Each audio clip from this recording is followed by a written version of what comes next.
हमने share forfeiture करवाया था, उसकी क्लास रिकॉर्ड नहीं हो पाई थी, तो थोड़ा सा मैं दोबारा उसको रिवीजन करते हुए करवा रही हूँ। क्या बताया था कल शेयर फॉरफीचर में?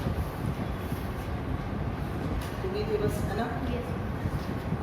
शेयर फॉरफीचर का मतलब बताया था मैंने आपको कि जो शेयर्स पर हमारा कोई कॉल मनी ड्यू रह जाती है, अनपेड रह जाती है, तो हम जो मनी उसने पे कर रखी हो हम उसको फॉरफीट कर लेते हैं, यानी जब्त कर लेते हैं। ठीक है, जब शेयर्स अलॉट किए जाते हैं, शेयर्स इशू किए जाते हैं, तो कंपनी अगर पैसा कॉल्स में मंगवाती है, तो नॉर्मली आप लोग कॉल्स का ही पढ़ते हो, हालांकि रियल लाइफ में अगर हम शेयर्स इशू करती है कंपनी तो पैसे एक साथ मंगवा लेती है, लेकिन आपके सिलेबस में है कि पैसा वो अलग अलग मंगवाएंगे। ठीक है, तो जब किसी शेयर होल्डर को शेयर्स अलॉट हो जाते हैं और उससे पैसा ड्यू किया जाता है, तो उसका कुछ पार्ट कंपनी जो शेयर होल्डर है अगर वो कॉल इन एरियर में डाल देता है, यानी कि वो डिफ़ॉल्ट कर देता है, टाइम पर अगर वो पे नहीं करता, तो कंपनी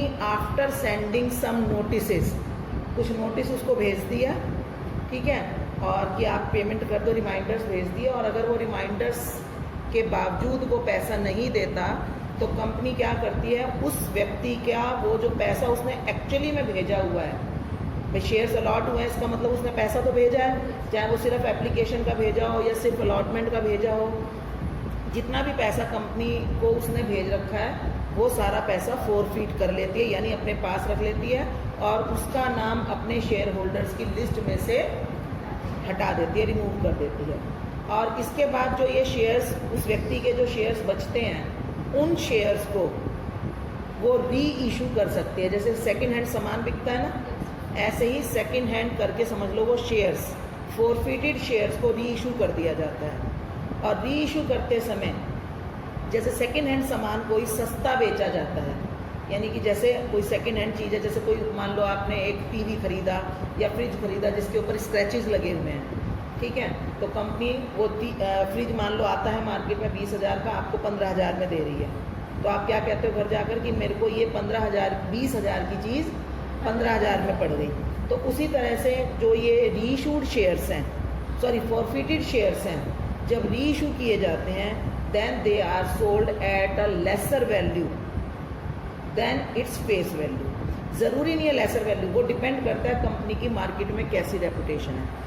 कंपनी उन शेयर्स को उसकी फेस वैल्यू से कम पर भी बेच सकती है, फेस वैल्यू से ज़्यादा पर भी बेच सकती है और फेस वैल्यू पर भी बेच सकती है। वो जो फॉरफिटेड शेयर्स हैं वो मार्केट में किस रेट पर बिकेंगे, ठीक है, whether they will be sold at a lesser value means at discount, at face value यानी एट पार और at premium, that all depends upon the reputation of the company और the market value of other shares. ठीक है, अगर अच्छी उनकी market value price बढ़ गई हो तो नेचुरल बात है कंपनी के वो वाले शेयर्स भी अच्छी प्राइस पर बिकेंगे, और अगर उनकी मार्केट वैल्यू डाउन जा रही है या अभी बहुत ज़्यादा उसके अंदर राइजिंग ट्रेंड नहीं है तो वो शेयर्स कम वैल्यू पर बिकेंगे। ठीक है,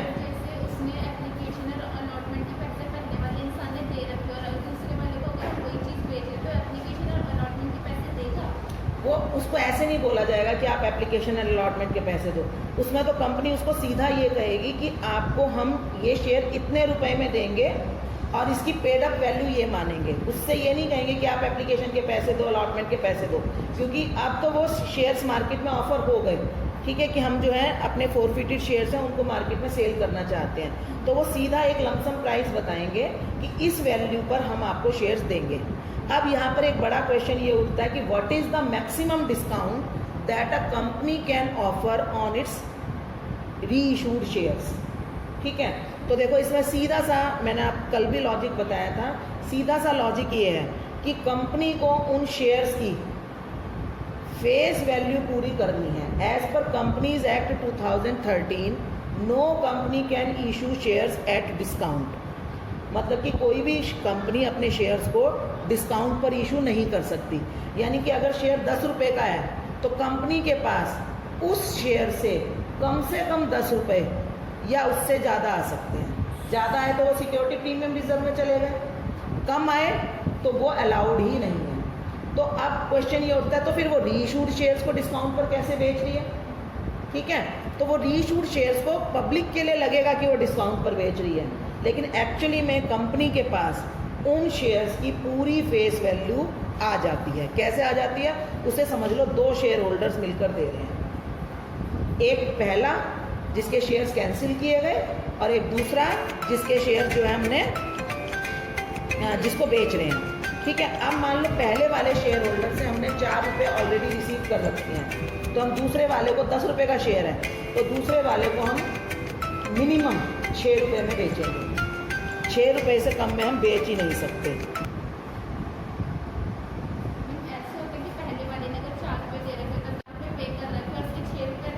हाँ, सामने वाले को 6 रुपये में बेचेंगे, कम से कम 6 से ज़्यादा में बेच सकते हैं।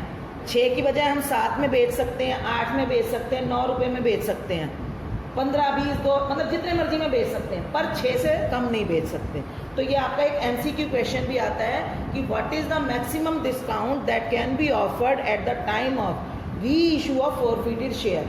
तो देखो ध्यान रखो, कभी भी शेयर्स नॉर्मल जो फ्रेश शेयर्स हैं दे can never be issued at discount. ये वाली बात मैंने आपको एक MCQ का क्वेश्चन ये बता दिया, shares can be issued only at par और at premium, they can never be issued at discount. But जो फॉरफिटेड शेयर्स हैं, if we want, if the company want, then it can issue them at discount and the maximum discount that can be offered at forfeited shares is equal to the amount forfeited from the previous shareholder. समझ में आ गई? ये वाली बात मैंने कल भी बताई थी। और ये वाला जो हिसाब है ना, हमेशा पर शेयर रखा जाता है। क्लियर? दूसरी बात कि आपने डिस्काउंट की हो गई। दूसरी आपका एक क्वेश्चन इसमें MCQ का आता है, what is the minimum value, maximum discount इसमें कितना दे सकते हैं? पहले वाले शेयर होल्डर ने 4 रुपये दे रखे हैं, तो नए शेयर होल्डर को हम कितना डिस्काउंट मैक्सिमम दे सकते हैं? 4 रुपये का। What is the minimum price at which these shares can be reissued? 6 रुपये। मिनिमम प्राइस 6 रुपये है, 6 और मोर। ठीक है, एक तो मैंने कल आपको ये कंसेप्ट बताया था। दूसरा कंसेप्ट मैंने ये बताया था कि व्हेन शेयर्स आर फॉरफिटेड तो हमें कॉल्ड अप मनी को ध्यान में रखना है कि कॉल्ड अप अमाउंट कितना है उससे। कॉल्ड अप का मतलब क्या होता है?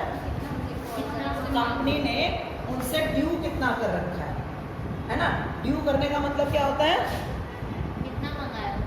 कि हमने उनसे कितना पैसा आज तक डिमांड किया है, हमें ये ध्यान रखना है।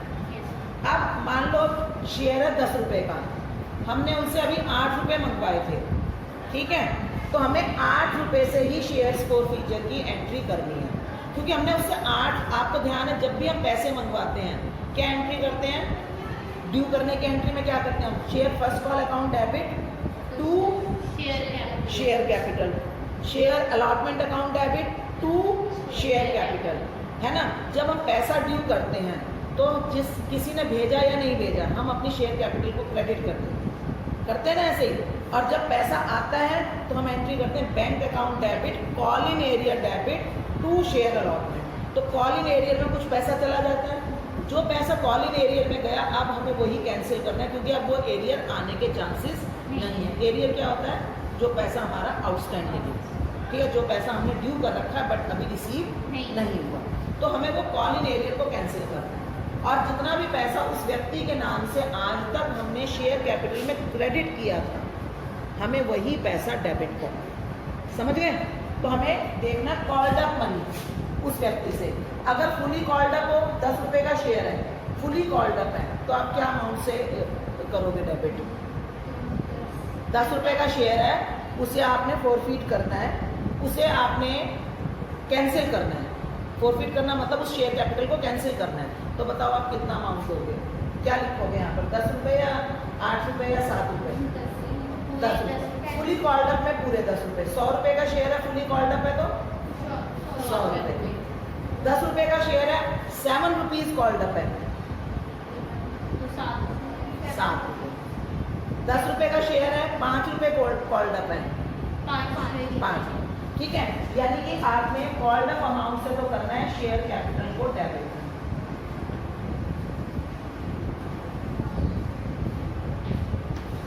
ठीक है, कॉल्ड अप अमाउंट से शेयर कैपिटल को डेबिट करना है।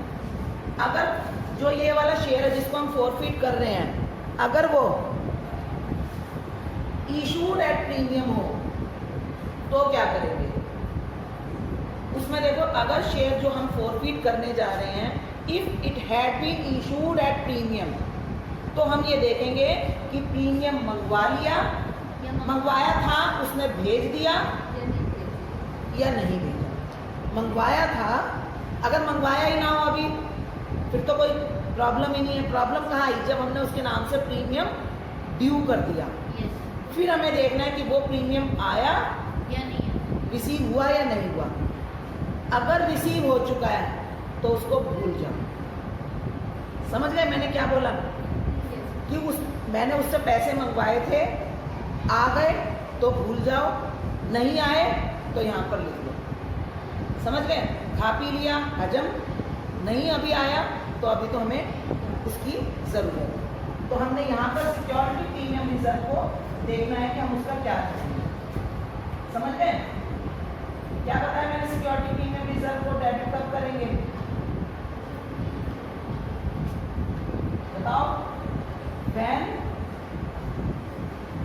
SPR has been called up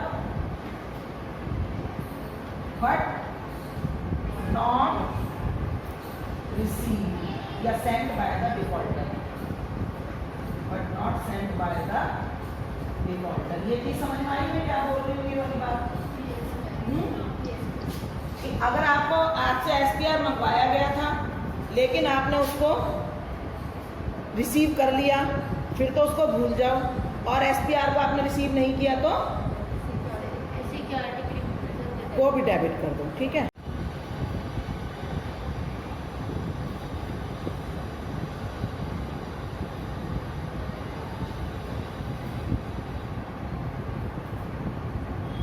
share capital account debit, security premium reserve account debit only if the security premium money has not been received by the company though the company has called up it। ठीक है? अगर call up कर रखा है और company ने पैसा receive नहीं किया तो आप सिक्योरिटी प्रीमियम रिजर्व को डेबिट करोगे। टू कॉल इन एरियर्स में आप क्या रखोगे? जो पैसा कंपनी को रिसीव नहीं हुआ लेकिन शेयर कैपिटल का, और अगर मान लो सिक्योरिटी प्रीमियम का भी पैसा ड्यू कर रखा है और रिसीव नहीं हुआ तो वो पैसा भी ऑटोमेटिकली कॉल इन एरियर में ऐड हो जाएगा। ठीक है? और टू शेयर फॉर फीचर में जो पैसा हमने कॉल किया है और रिसीव भी हो गया। ठीक है? चलिए एक बार इसको नोट करो, फिर मैं क्वेश्चन देखूँ।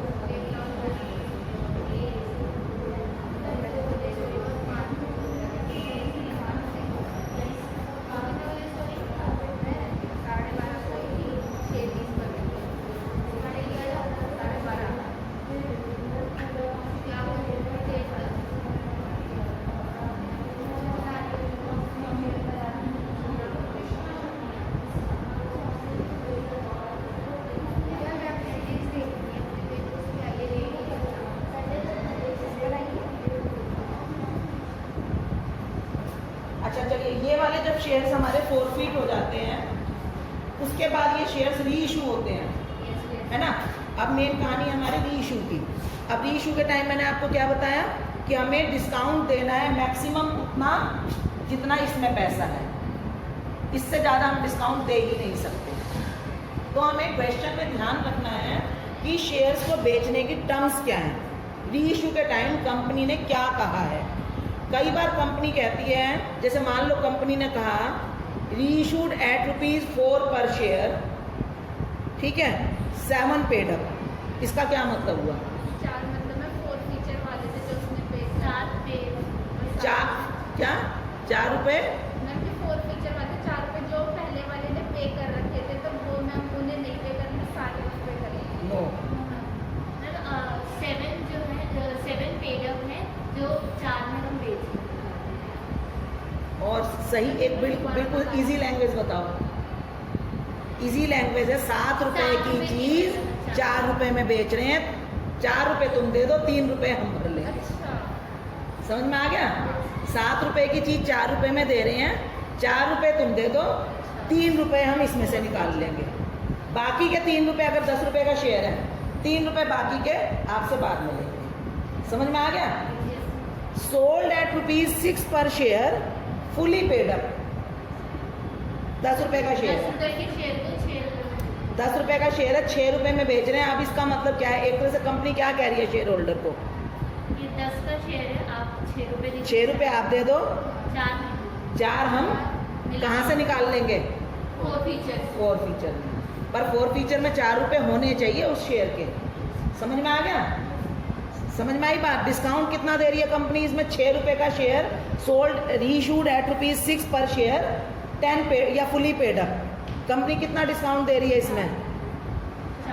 4 रुपए। मैंने क्या कहा? Maximum discount can be only up to the amount of share 4 feature. इस बात को जरूर ध्यान रखना, ठीक है? जब कंपनी शेयर्स को रीइशू कर चुकी होगी, उसके बाद कंपनी का जो बचा हुआ शेयर 4 फीचर में जो पैसा है, उस शेयर के ऊपर वो पैसा कैपिटल रिजर्व में ट्रांसफर कर दिया जाएगा। समझ में आ गया? मैंने आपको 2-3 कंसेप्ट बताए। अब एक छोटा सा क्वेश्चन लिखो, करो। ये उतार लिया आपने? यस। चलो,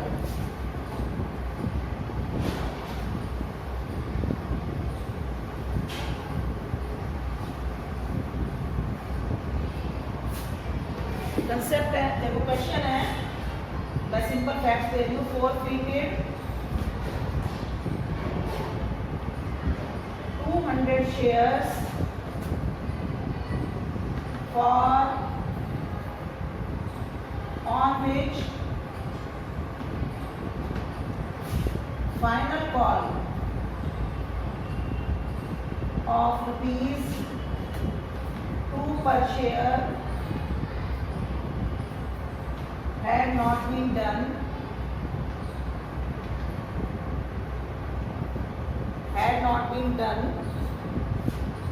for non-payment of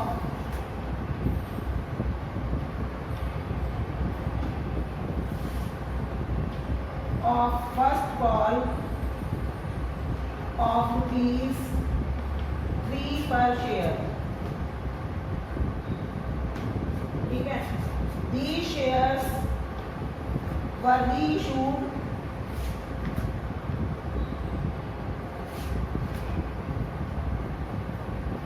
at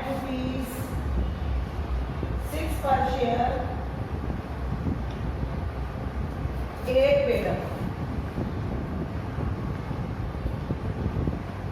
8 paid up, 5 journal entry for feature and reissue। बताओ क्या एंट्री होगी? बताओ। अब इसमें फैक्ट्स में आपको क्या समझ में आया इसका? 200 shares of ₹10 each।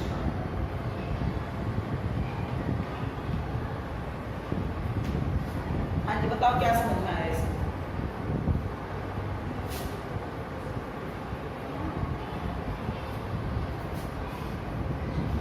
कुछ आया समझ में? क्या है?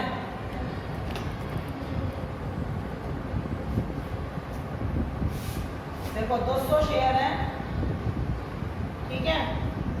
उसके ऊपर 200 शेयर है, 10 रुपए का एक है, 2000 रुपए हो गए। उसमें से ये कह रहा है, अब आपने एक टेबल हम ऐसे बना सकते हैं, paid up, called up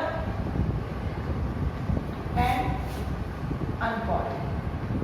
call कर लिए और अनकॉल्ड, जिसको अभी हमने कॉल भी नहीं किया।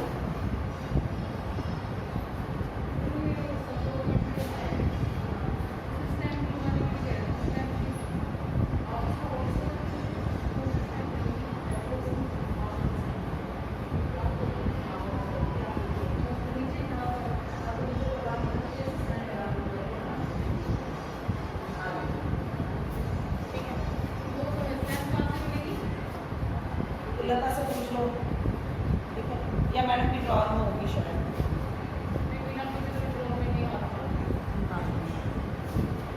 कॉल्ड अप एंड अनकॉल्ड, ठीक है, अब इसमें से आपको क्या दिख रहा है? मैडम के नाम की थोड़ी ना होती है, स्कूल की स्टैम्प होगी, उसके ऊपर साइन होगी। हाँ जी, 2 रुपए अनकॉल्ड और बताओ 2 रुपए अगर अनकॉल्ड है तो कॉल्ड अप कितने हैं? कितने हैं बताओ? 10 रुपए का शेयर है on which final call of ₹2 per share had not been made. ठीक है, इसका मतलब क्या हुआ? 2 रुपए तो अभी कॉल ही नहीं हुए, तो कॉल कितने हुए अभी तक? 8 रुपए। तो हम यहाँ पर क्या करेंगे? 8 इंटू कितने शेयर है? 200। ठीक है, अनकॉल्ड 2 इंटू 200। तो इसको तो हमें बिल्कुल भूल जाना है, इसका तो कोई क्वेश्चन में काम ही नहीं रहा। ठीक है, अब ये हो गया हमारे 1600 रुपए। अब इस 1600 को क्या हुआ? पेड नॉट पेड, है ना? Paid and not paid. अब बताओ नॉट पेड कितना है, पेड कितना है, कुछ पता लग पाया? इसमें क्या पता चल रहा है? किसी में तो आपको पेड दे दिया जाता है, किसी में नॉट पेड दिया जाता है। इसमें क्या दिया है आपको? फर्स्ट कॉल नहीं किएगी। कितने की नहीं की? 3 रुपए नॉट पेड। तो कितने हुए? 3 इंटू 200, 600 रुपए, है ना? ये क्या हो गया आपका? कॉल इन पेड, है ना? जो कि इसने पेड नहीं किया। ठीक है, और पेड कितना हो गया? 5 इंटू 200, 1000। ये क्या होगा आपका? पेड। अब बताओ इसकी एंट्री क्या बनेगी? इससे एंट्री बनाओ, इतनी इस इंफॉर्मेशन से।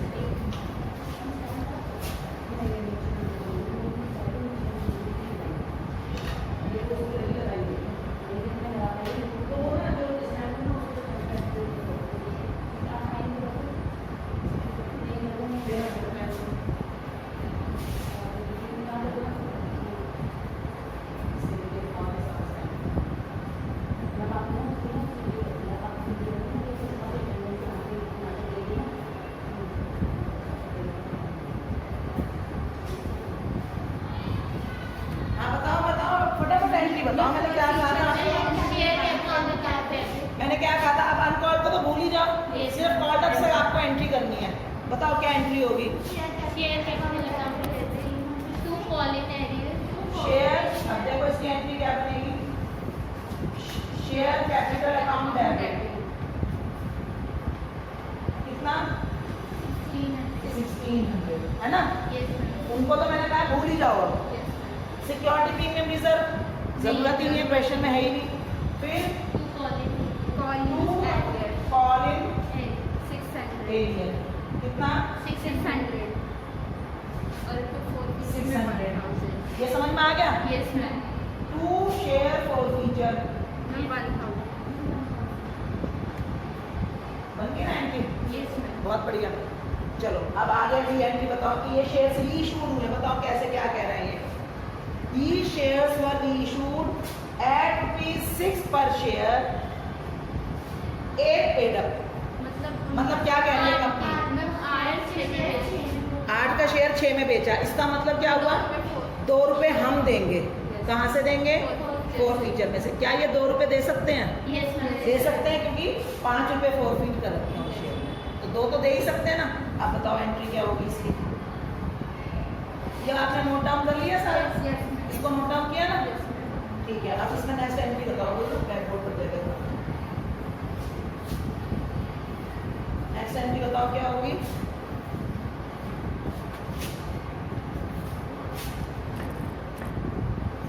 क्या एंट्री होगी बोलो? बैंक में पैसे आए, बैंक डेबिट। कितना?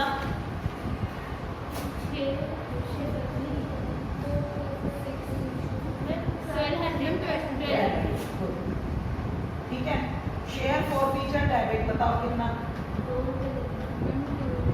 कितना?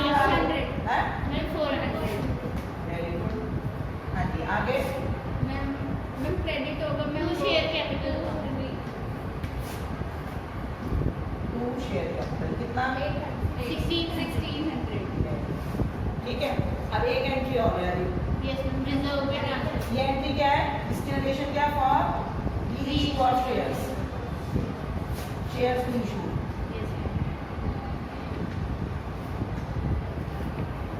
है ना। Yes yes. अब आगे share for future account, share for future account debit कितना, 2 कैपिटल रिजर्व, ये एंट्री होगी। अमाउंट बताओ कितना होगा। 600। देखो हमने 2 रुपए यहाँ यूज कर लिए ना, 5 रुपए हमने निकाल रखे थे, है ना, पर शेयर ध्यान रखना कितना हो जाएगा यहाँ पर। 600। आगे समझ में। Yes ma'am, yes ma'am. चलो अभी मैं इस क्वेश्चन को जरा सा चेंज करूंगी, फिगर्स चेंज करूंगी, वो तुम खुद करना।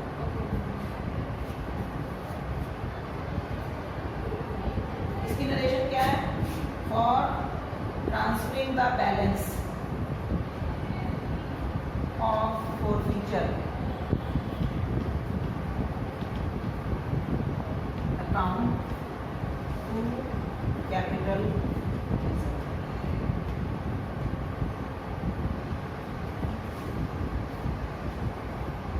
ठीक है। यस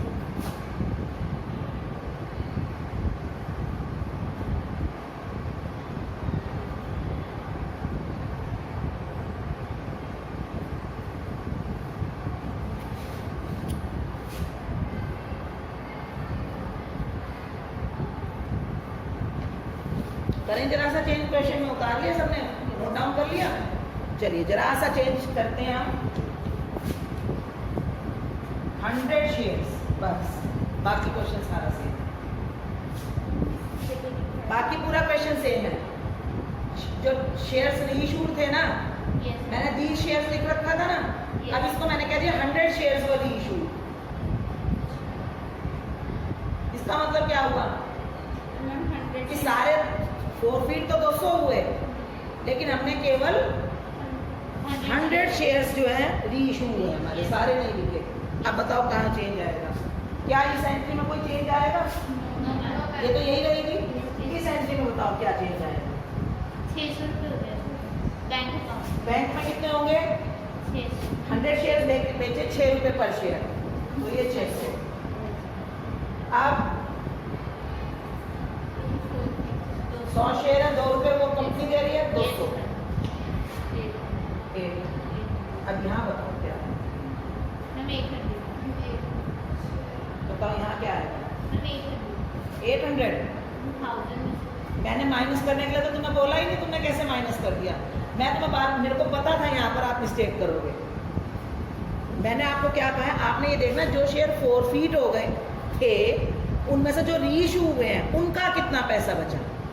तो देखो आपने टोटल हमने फॉरफीट किया था 5 रुपए पर शेयर, 2 रुपए यूज हो गया, 3 रुपए बचा है, तो सिर्फ रीइशू शेयर का 3 रुपया बचा है ना, उन्हीं को ट्रांसफर करना है। क्योंकि ज्यादातर बच्चे ना ये माइनस करने वाला कंसेप्ट पढ़ते हैं कि उसमें से माइनस करके यहाँ ट्रांसफर कर दो, वहाँ मिस्टेक। ठीक है, चलो करो इसको भी, इसी में लिख दो case. What will be the entry, what would be the change in entries if instead of all shares, what would be the change in the above case if instead of all the shares only 100 shares would have been reissued.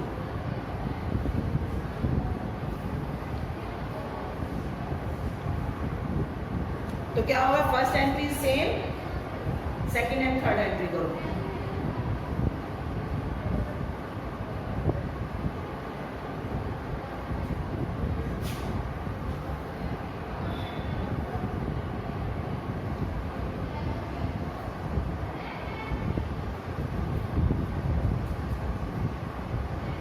इसमें amount की बहुत importance है, ध्यान रखना। Paper में हो सकता है आपको एंट्री करके दे दी जाए और आपको अमाउंट भरना हो। आपको मैंने परसों एक असाइनमेंट भेजा था, रात को 11 बजे के आसपास, देखा आप लोगों ने?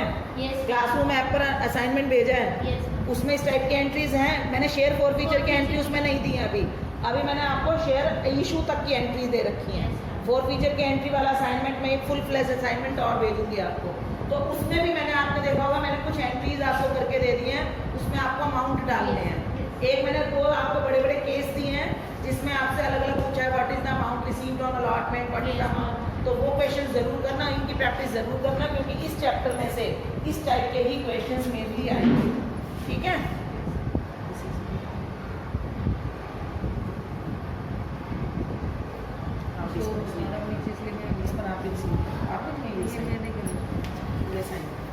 ठीक है। चलो एक और चेंज कर लूँ, अभी तो क्लास में टाइम है हमारे। चलिए ठीक है, इसमें बस अब आप अपने आप करना क्वेश्चन इसको, ठीक है। इसी क्वेश्चन को कर लो, इस क्वेश्चन में बस ये चेंज कर दो।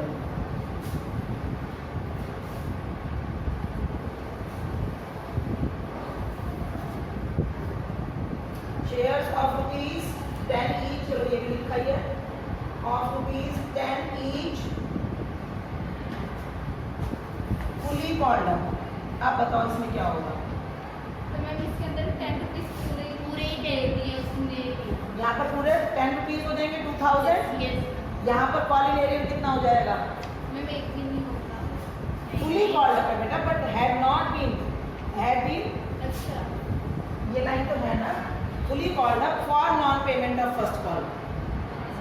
कॉलिंग एरिया कितना होगा, एक से 600 ही रहेगा। हाँ यस। लेकिन फोरफीचर में कितना चला जाएगा, यानी कि 8 रुपए उन्होंने, मान लो 10 रुपए थे ना, देखो कॉल्ड अप और नॉट कॉल्ड अप, 2 चीज है ना। तो ये तो हमारा कोई है ही नहीं सारा अमाउंट, तो फुली कॉल्ड अप यानी 10 रुपए, 10 × 200 है ना। फिर 1400 आएगा। क्या होगा बोलो, बताओ। कॉल्ड अप में क्या होगा, मैं क्या बता रही हूँ इसमें आपसे, पेड और नॉट पेड है ना। यस। पेड कितना, नॉट पेड कितना, 2 × 2 या 3, 3 × 200, 600। तो ये हो गया कॉलिंग एरिया, यस है ना। फिर पेड कितना है,